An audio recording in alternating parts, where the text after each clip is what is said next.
Hey, friends, what if you didn't have to wait until retirement to actually live the life you want? What if homesteading didn't mean going all in, off grid, or giving everything you've built your career, your income, your community? And what if your kids weren't another thing to manage, but actually a part of the solution? Welcome back to the Call to Farms. We're Tim and Sophia, and today we're talking about how we're building the life we love now through homesteading, homeschooling, entrepreneurship, and shared family responsibility without waiting for some future someday. If you're a parent, a couple, part of the sandwich generation caring for aging parents, or even someone in your 50s or 60s wondering if it's too late, it's not. This episode is for you. Before we dive in, thank you for being here. If this conversation resonates, please like, share, and send it to someone who's been quietly dreaming of a different way of living. Stay with us until the very end. We'll share practical next steps that you can take right now.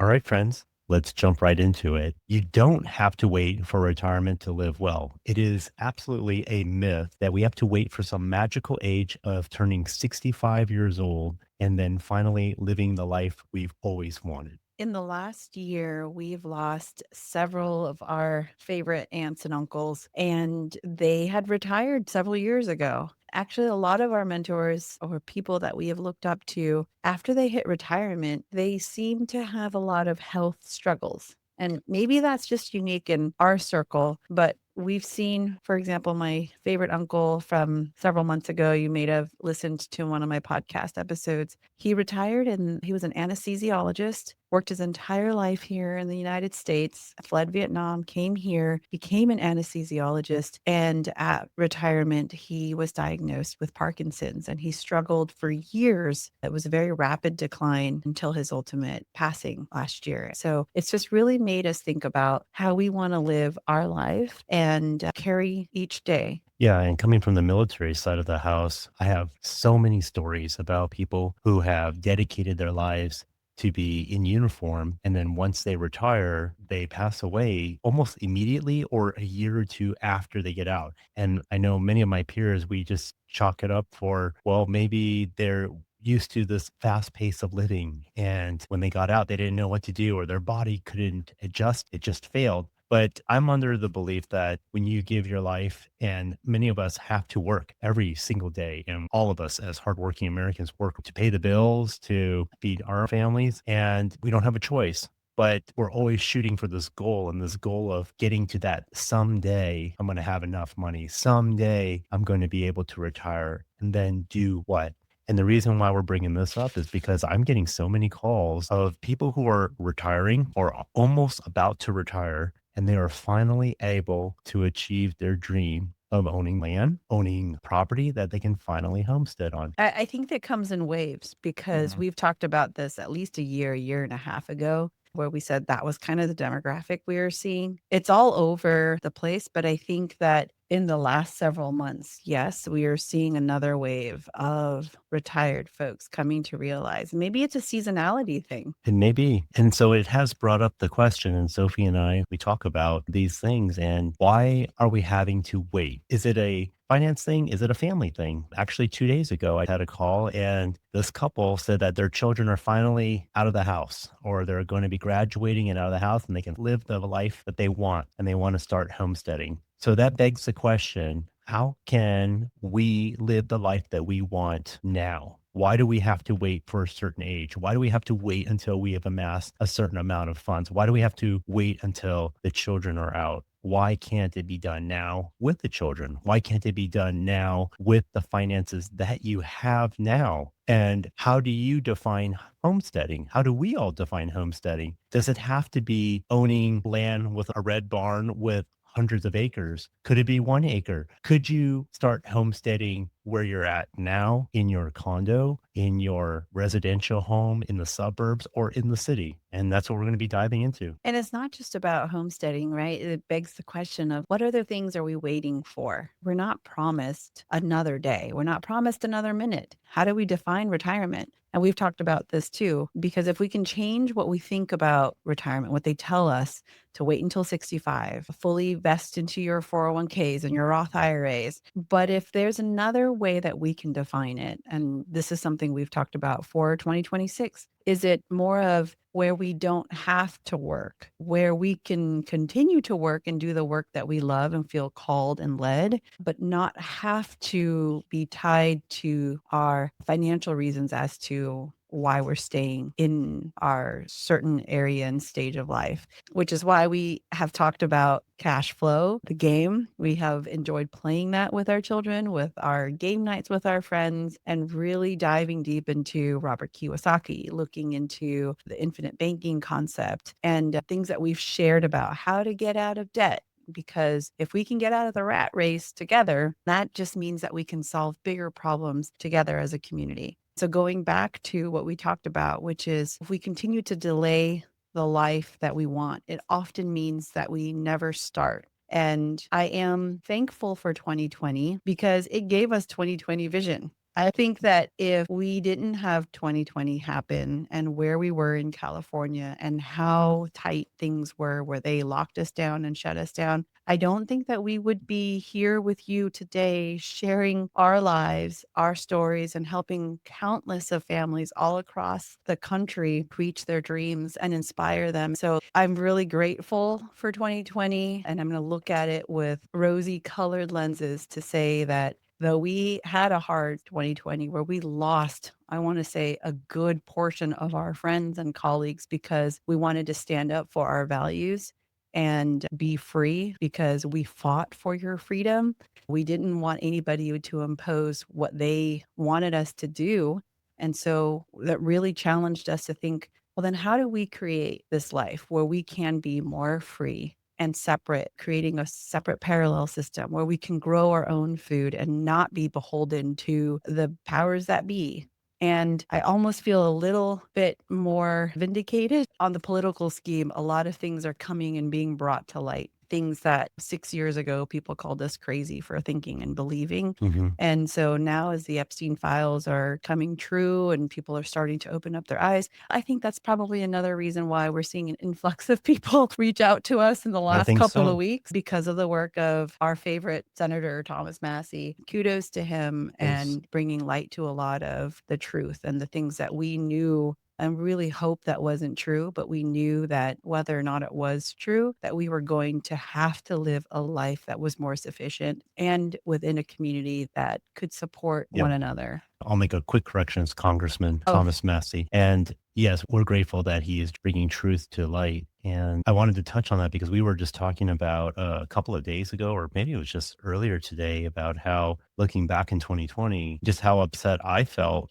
because I mm, served our country and went to Iraq and deployed and did all of these things. But because I refused to wear a mask or to do the things that I was mandated to do because I wanted to protect my body, all of a sudden that meant that I did not love my neighbor. And that didn't make any sense whatsoever, that I wasn't doing my duty. And so that just angered me just thinking back. But I'm also very thankful for those events because if it hadn't been for 2020, we wouldn't be, as you've mentioned, we wouldn't be where we're at today. That was the fire that ignited us. And I've been speaking with so many people this week alone. I'm just telling you that many of you who are listening have probably been contemplating and thinking about homesteading even before the events and what occurred in 2020. You've been watching and then you've been listening and you've been following and you've been learning new skills and just waiting to make that next move. And that's what this episode's about. that absolutely. I love it because had it not been for 2020, we wouldn't have written these books. We wouldn't be here. We wouldn't have a platform. Now, I wouldn't say that this is all here because it was a positive, this is going to be it. No, this is our act of rebellion to be true. They were forcing us to do things that we didn't want to do. And so this is our way to continually push back and to inspire others out there who are listening, who have cooked the recipes from my family's heritage. And book number 2 is just another act of rebellion. And we are not stopping. Mhm. Don't wait until retirement. Do not wait. There are so many things that you could do now where you're at, whether you're in a condo and you don't have access to a compost pile, don't worry about it. There are Japanese methods, bokashi methods, where you can compost in your condo without any smells. And we're going to show you exactly how to do that in book number 2 in our Call to Farms community. We are going to be sharing this because this is our active rebellion. Pick up a pitchfork with us and answer the call to farms. This is exactly why we are here and showing up, because we want you to know that whether you're living in a condo or whether you have a quarter acre, that was where we were at in the Bay Area. We had just a quarter acre. Yep. And we had 3 chickens that we started with, to now we're managing over 70 acres with animals. And because we have a neighbor that just reached out to us today and asked if we wanted to just lease his land and we're just going to barter for it. Yep. And so we said yes, but we don't actually know all the terms, but this is because we did not wait. We are not waiting until we're retired to learn these things. Learn how to make sourdough, learn how to make sauerkraut, learn how to make your ferments, learn how to reuse rice wash water and make your ferments. Learn how to make cheese, learn how to make inoculants for your soil in the kitchen. It starts in the kitchen for us, but it ends in the soil, it ends in the land, and it's a cycle. Everything that Sophie said, if you didn't catch that, rewind back because that's what we want you to take away from tonight's episode. If we can do it, so can you. We were city slickers from the Bay Area, but we learned how to ramp up as quickly as possible, sought out the subject matter experts, read books, watched video content, but more importantly, we acted on it. And we're constantly learning every single day. And if you've been tuning in to our past episodes, we're learning from the brutal winters that come about, or learning from the livestock that we're raising, because there are different nuances that we're learning every single day. And that's what keeps it so exciting. So if you are living in the city right now or in the suburbs, start learning and then practicing the skills that you're learning for homesteading, because you're going to be busy the entire time. We view homesteading as more of a continuum. It's not a waiting to jump off from where you're currently at and jumping into homesteading. It's something that you can gradually get into every single day that you're living in the city right now, if that's where you're at, and applying those skills. We want you to design the life with your kids. If you have children right now, design it with your children in mind instead of waiting after they grow up. Do it now. We have clients that are doing that too. I know it's hard. It means that you can't go as fast as you'd like, because when you're learning, you want to ask all the questions and the kids may be a distraction, but take them along with you. I promise it'll get easier. Now, we have always tried to strive to live the life where we take our kids with us. It started with at church. We never brought them to the separate children's rooms or children's ministries. They always stayed with us at the pews. And that was back in the Bay Area when we actually went to church still. But to fast forward to 2020, when we went to Joel Salatin's farm, Polyface, Mhm. we took the children with us. We did the grass stain tour. They were there for all the butchering, the harvesting. They're there with us when we're teaching people in our community from the Homesteaders United conferences. They are there teaching the adults. Yeah. They're there alongside us when I'm learning how to make a recipe. They're there with me when I'm learning something from mom. They're learning from grandma at the same time, and they're asking questions. And it is a beautiful life if you choose to look at it like that versus thinking the way that I used to think, which was, I want to learn as quickly as possible and they'll turn around and teach them. And yes, there are some times that we do that, but we're about to take them on a very special trip and pull them away from their homeschool co-op for a couple of days, and they'll be able to make it up. But we want them to learn hands-on with us. It's going to be a very special opportunity, Mhm. a once in a lifetime opportunity for them. And they're going to learn right alongside us. And we're going to turn around and start teaching every single one of our members in our Call to Farms community how to do some very special things in the kitchen and the garden. It's really exciting. And as Sophie just mentioned, it's all about exposing your children to this lifestyle as early as possible. But what if your children are already at the high school age and they're used to a certain lifestyle and it's not homesteading? How do you introduce them to that lifestyle? So we'll be talking a little bit more about that later on this episode. So stay tuned. Before we dive into that, I'd like to talk about how we define homesteading and how we do homesteading on a daily basis, because I would define that we are modern homesteaders.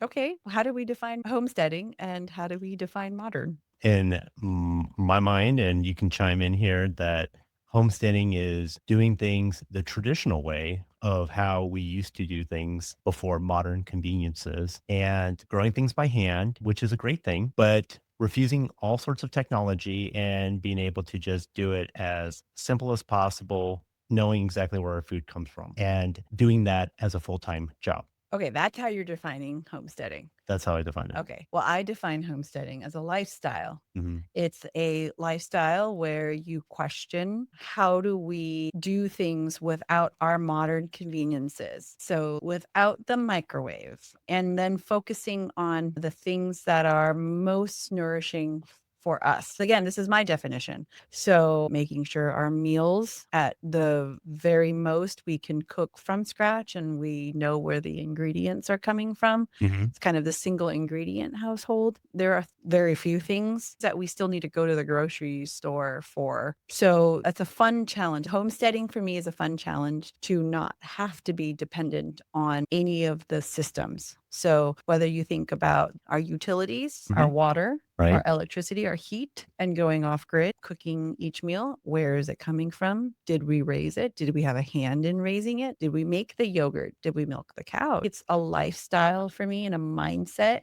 If I had to simplify it, if you look to how the Amish or the Mennonites live, it would be refusing technology, quitting your job, growing all of your food, 100% of it, and living off grid. Okay, that's homesteading. Now add the modern part to it. Modern homesteading means don't quit your job. Do what you're already doing right now, but incorporating that alongside with a greater appreciation. So, appreciating where your food comes from and also taking the next steps in actually growing some of that food as well. Okay, that's your definition. My definition is a little bit of both, a hybrid, having the best of both worlds. I like to have it all. Have my cake and eat it too. Have that job, but also have food like we do right now. We grow 100% of our protein, but we're still working and doing real estate, the career, the lending, and helping others do homesteading, just like all of you listeners out there. That helps fund our homestead lifestyle of being able to raise a livestock because that costs money to do infrastructure, to get no spray hay. Well, we barter for that, but there is cost that is tied to raising livestock. Okay, so like having a job off the farm. Yes. All right. I would say the modern part of being a modern homesteader for me is defining it as yes, potentially, if needed and if wanted, you would work a job off the farm or on the farm, but you're doing something with incorporating some of the conveniences. So it could be instead of canning all of your food or potentially making all of your ferments, you can have a hybrid where, yes, you know the skills, but you can still have the modern convenience of going to the grocery store and buying the best version that you could. I think the Mhm. best version is making your own, but I'm trying to think about that modernity in there. Yeah.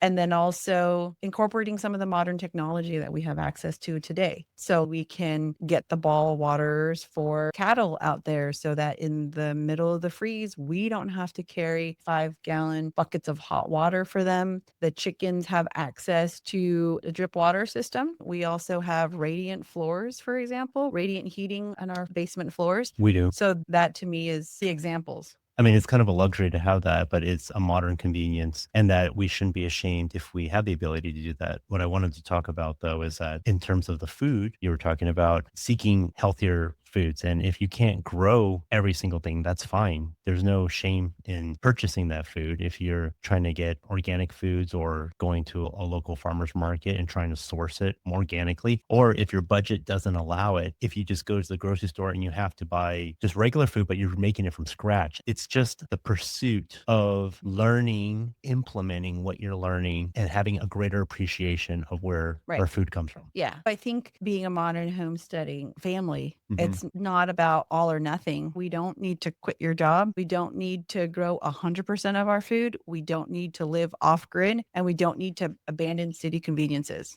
And most importantly, you don't have to suffer. Just because you're homesteading, it doesn't mean life is totally rough for you. There are going to be tough days. Don't get me wrong. When you're homesteading, there will be challenges, but I feel like there's a stereotype or something about homesteading that it has to be a hardship, and it's not supposed to be a hardship. It should be a joy I see. It's the mindset and the perspective of homesteading because there are things that you can see on the internet about homesteading. It's not what we're talking about, but I'm saying there are things that you can see on the internet where homesteading has to be so rough and so miserable, but we're doing it and we're roughing it. No, that's wrong. Homesteading should be about the joy and the pursuit of excellence. It should be about seeking to grow the most nourishing food for you and your family, to seek a more resilient lifestyle. These are our clients that reach out to us that want to work with us because they are seeking this lifestyle. And what we're saying right now is you don't have to go 100% all in like that. You can still balance what you're doing now to transition to this lifestyle. And maybe you'll never fully 100% transition to it. And that is okay. I see what you're saying. I think you're right. I think it's more of like the hybrid living, right? Mhm. The career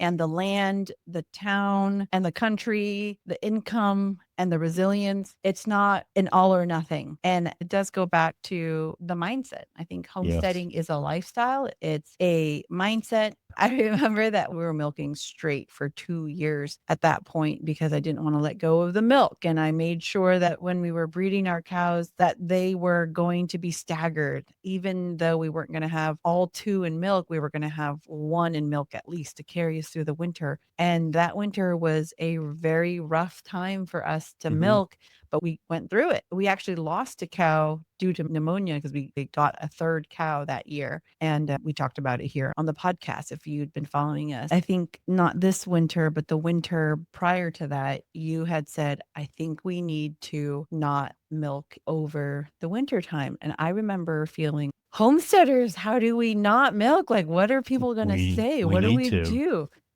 We need to milk. Like I figured out the schedule when to breed them, when to get them bred, and when to dry off the other one. So we can stagger it. Well, I think But we put that on ourselves. but I think that due to social media, due to societal pressures, Mhm. that's where other people define homesteading. And that's what we define homesteading to We be. did initially. You gotta know, you gotta grow everything. Yeah. And so like by taking a 4-month break, that's blasphemous.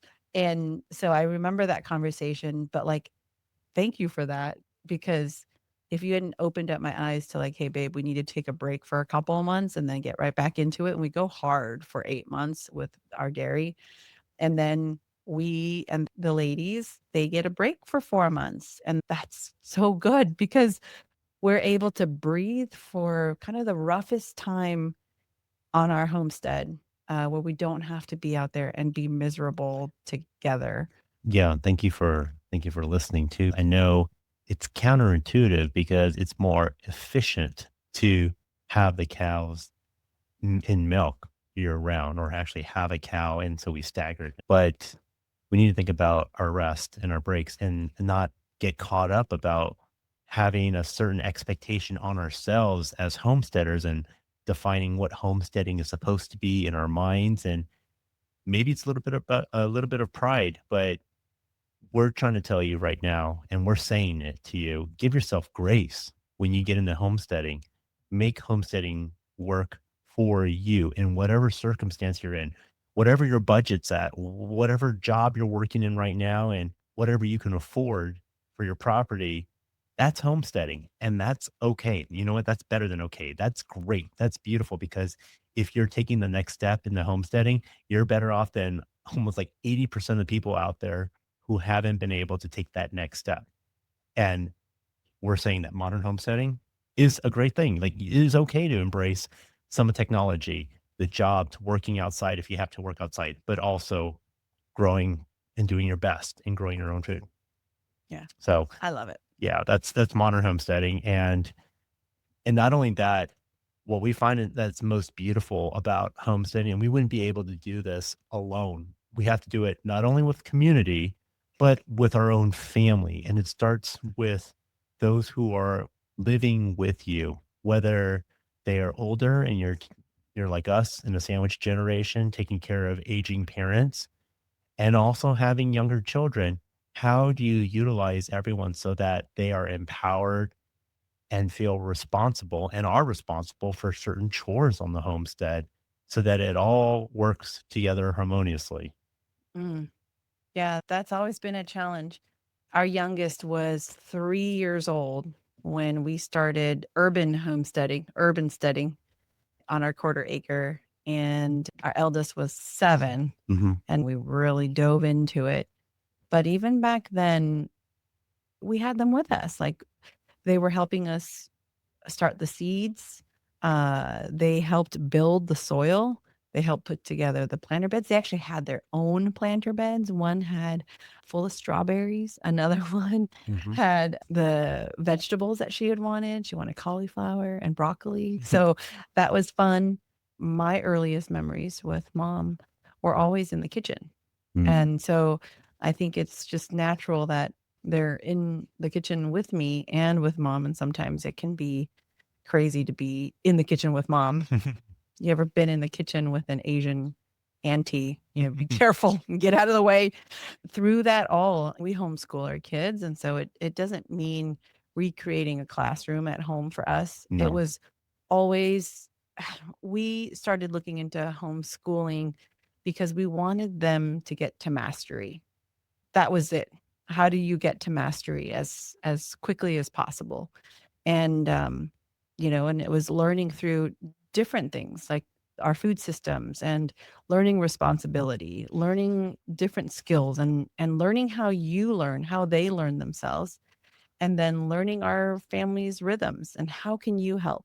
When I was in college, my roommates and I, we had a rule of whomever was cooking, the other would be doing all of the dishes. And we would switch on and off like that.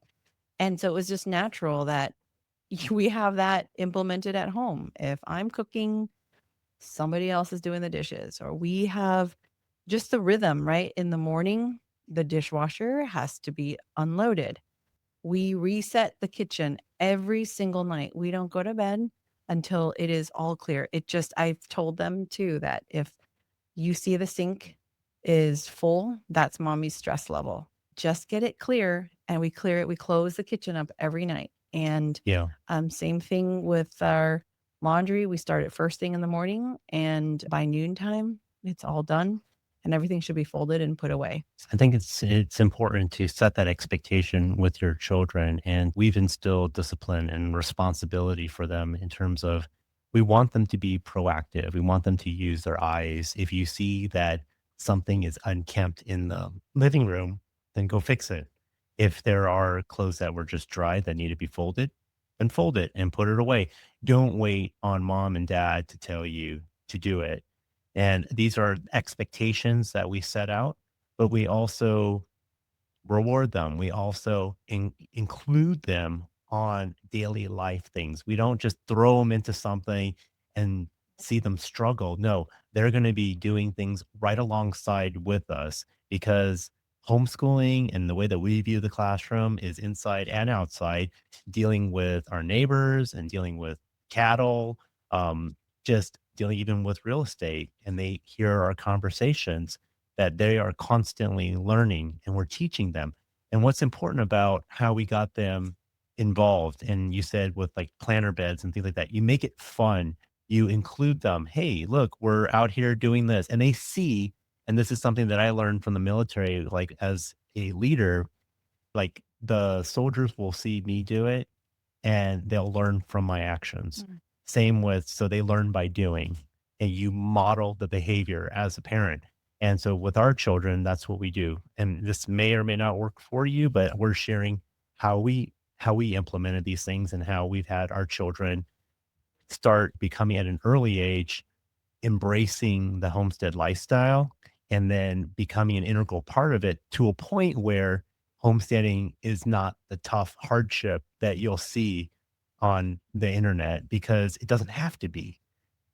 Homeschooling and homesteading can be a harmonious thing with your children involved. And so by having them exploring their skills, exploring what they like or what they enjoy doing, our children don't like doing the same things. They have their own personalities. One likes to be outside more with the animals, the other one likes to be indoors and baking.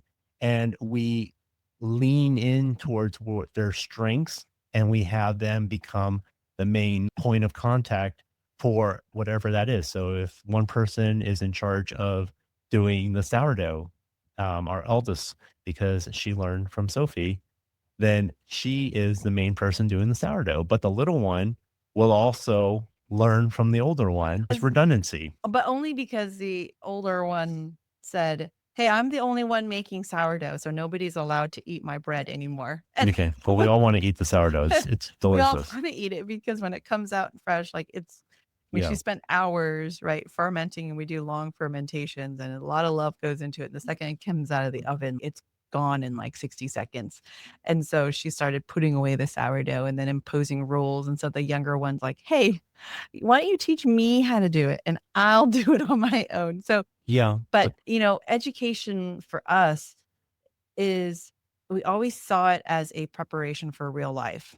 It's not just all about academics. And this is exactly the opposite of like how you and I grew up, where education was academics, academics only. yeah. And I fought hard to get into honors. Now that we're on the other side of it, we realize that, I don't need to have AB and BC calculus. Like those aren't the things that matter and things that I use in my daily life. Well, what I tell you, you were an honor student. I wasn't an honor student, and we went to the same high school, and we still ended up getting married, and we own over 40 acres, and we have cattle. So it didn't matter. We still Every ended up time at the same every finish time line. we get into a discussion or a heated argument, he always says, "It doesn't matter. We all ended up in the same place. We're here on the farm."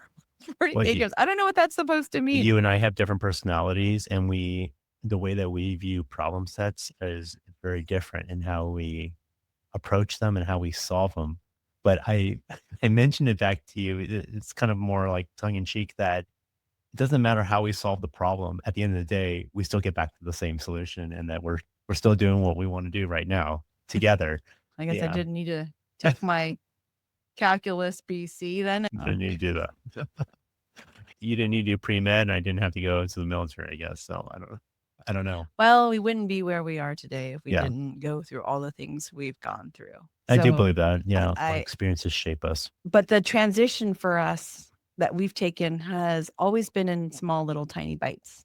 I used to work at Workday and at Autodesk.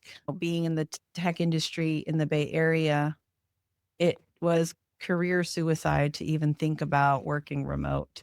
But after my second child, I realized that I wanted to be at home and I didn't trust anybody else instilling their values onto them before I could.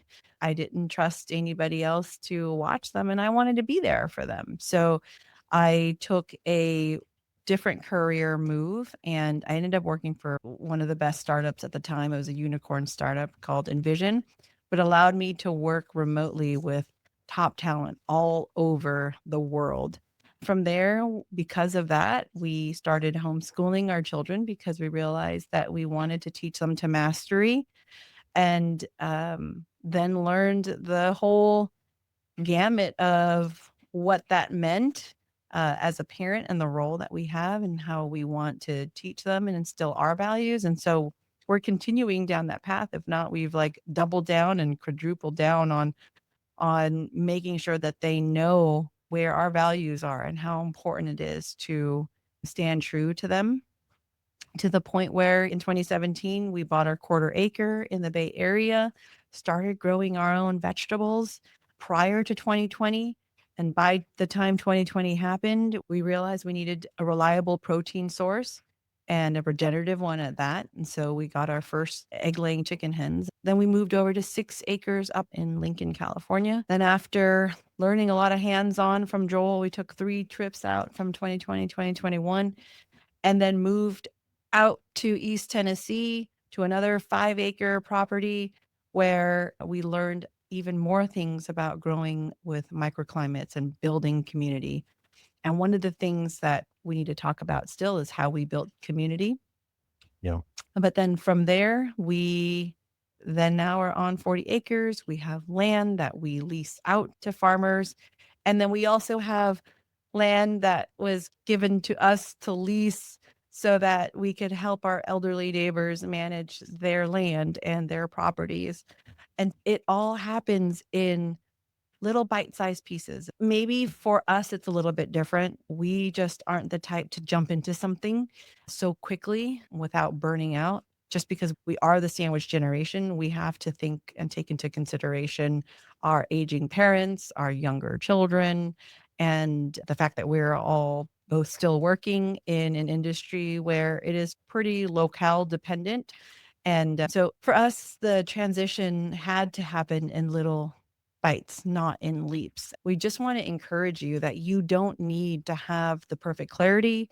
You don't have to have your forever property. Trust us, we have now had one, two, three, now four homesteads, and we never once intended that we were going to flip homesteads. It's a lot of time, a lot of resources, a lot of energy goes into it. When you plant a tree, you're not going to harvest your fruit that year or the year after that. It could be 5, 6 years after. So don't wait for your forever property though.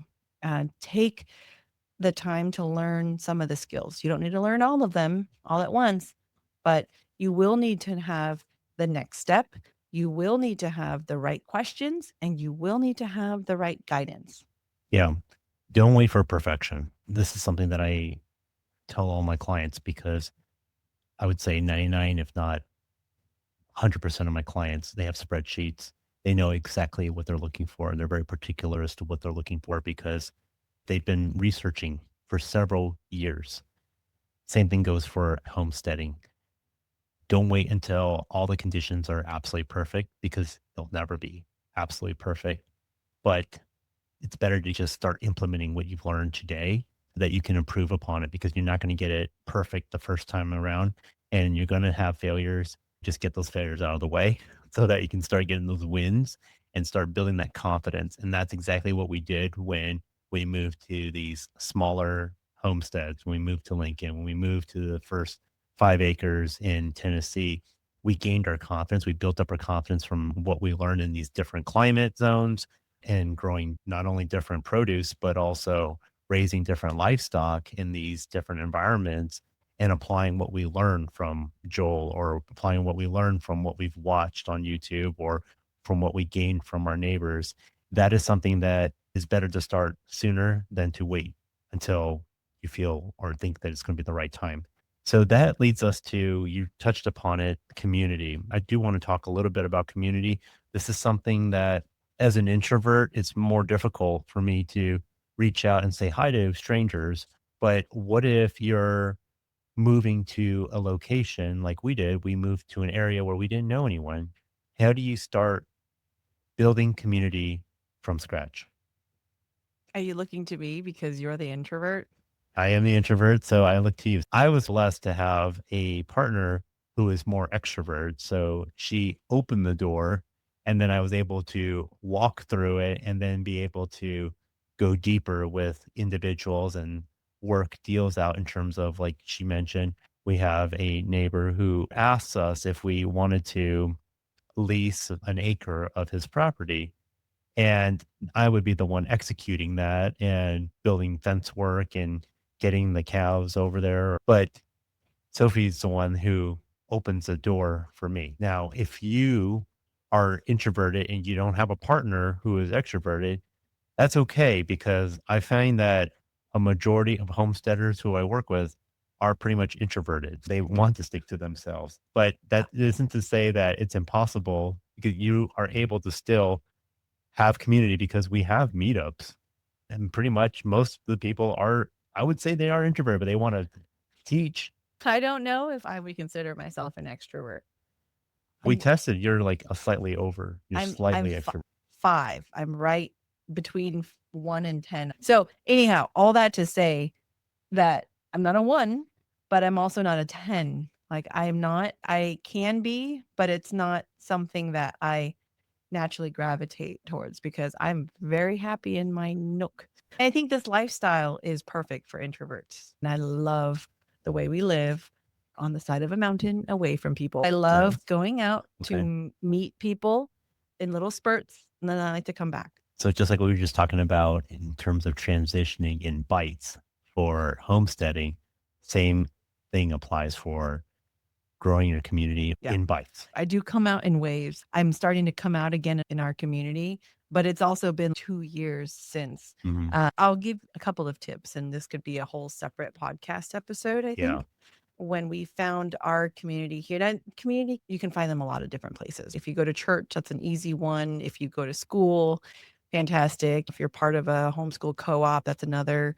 But for me, when we moved out to this area, we didn't have any family or friends. We didn't have anybody that we listened to that could guide us. So I too also had a massive spreadsheet.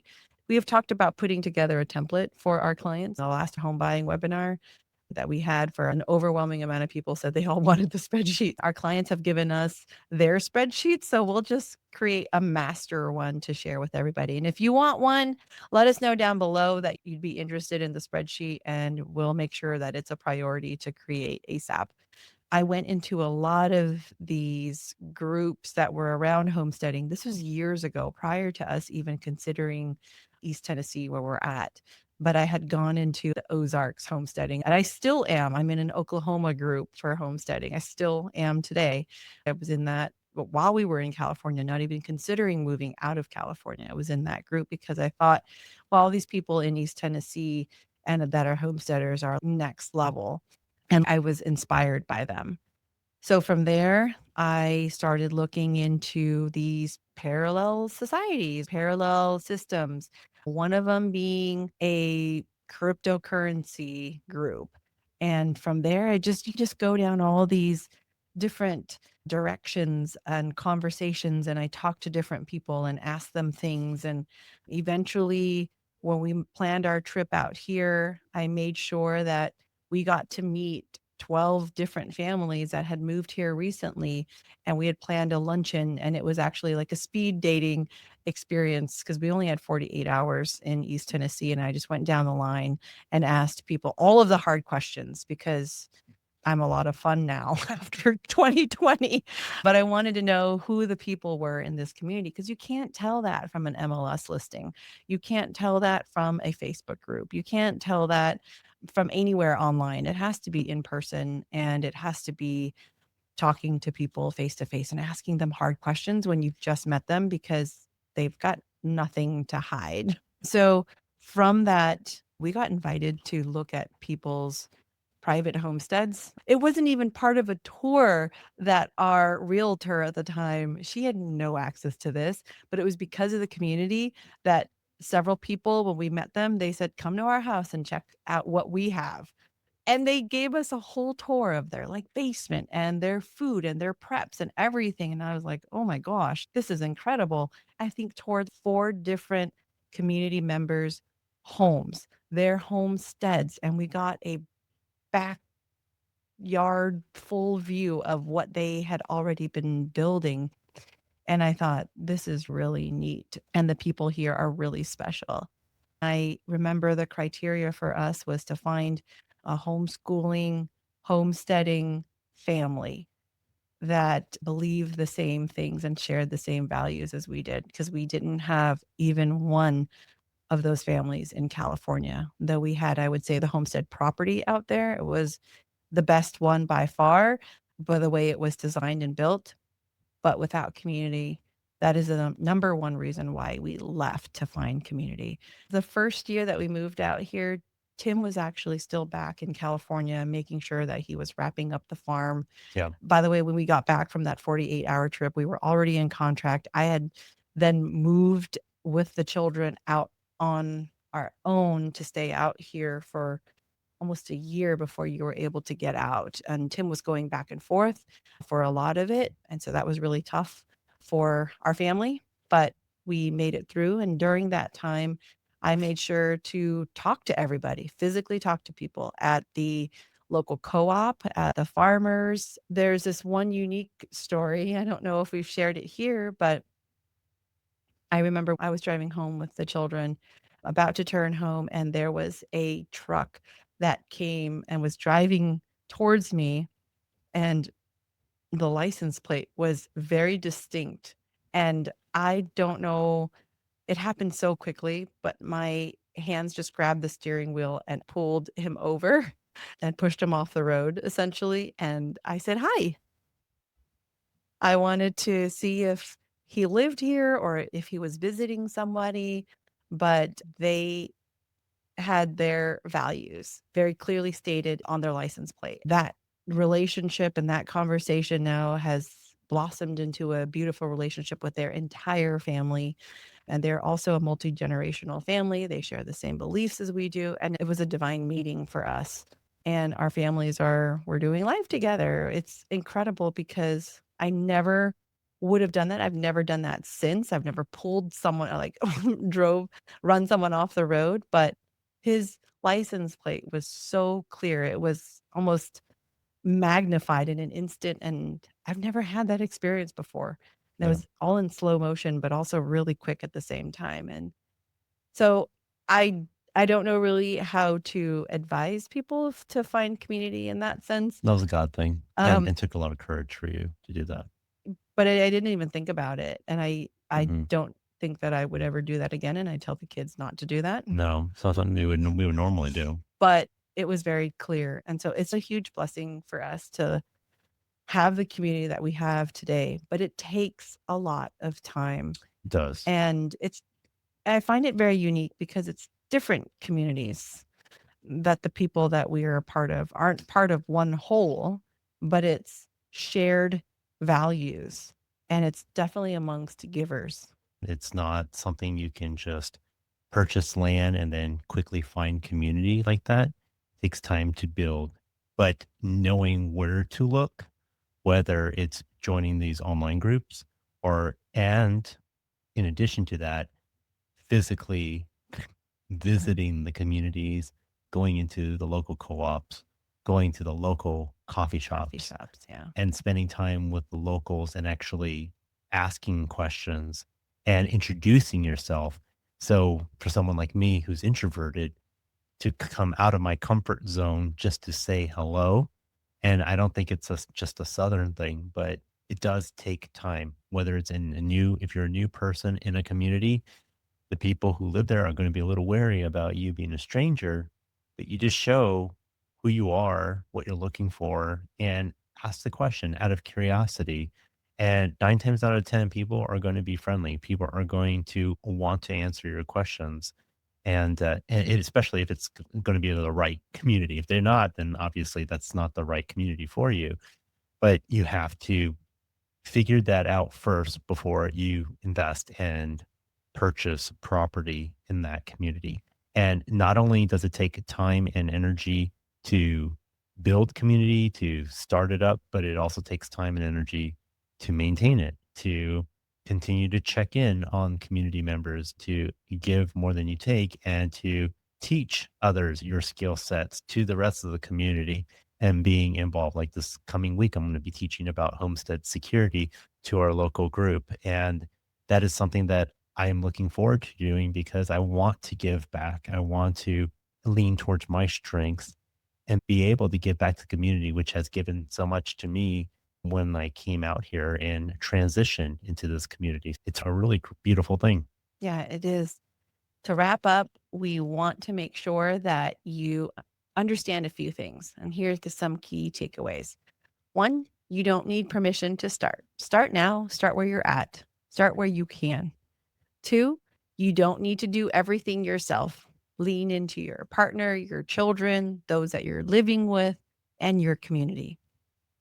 Three, your children are capable of more than you think. Mm. Give them the opportunity, be patient with them, show them, and encourage them.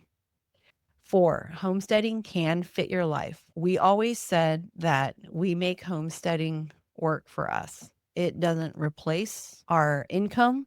It never meant to. We never said that we would because it would really lead us to burnout. And it would also make us not want to give as openly and abundantly as we can. And lastly, that these small steps compound into generational change. This is how we make a lasting change for future generations and for those that come after us.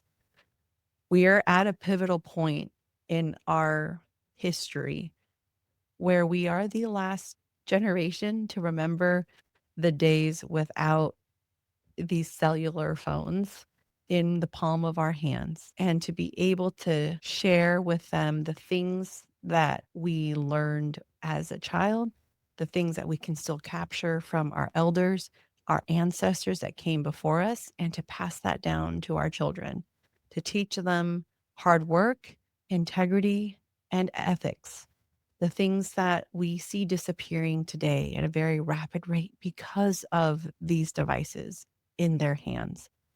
Thanks so much for summarizing that. That was really good because we covered a lot of ground and just talking about how we do modern homesteading and how this should not be an intimidating thing for you. And we want to be able to help. So, if this episode sparked something in you, if you're realizing that this life might be closer than you thought, we'd love to hear from you.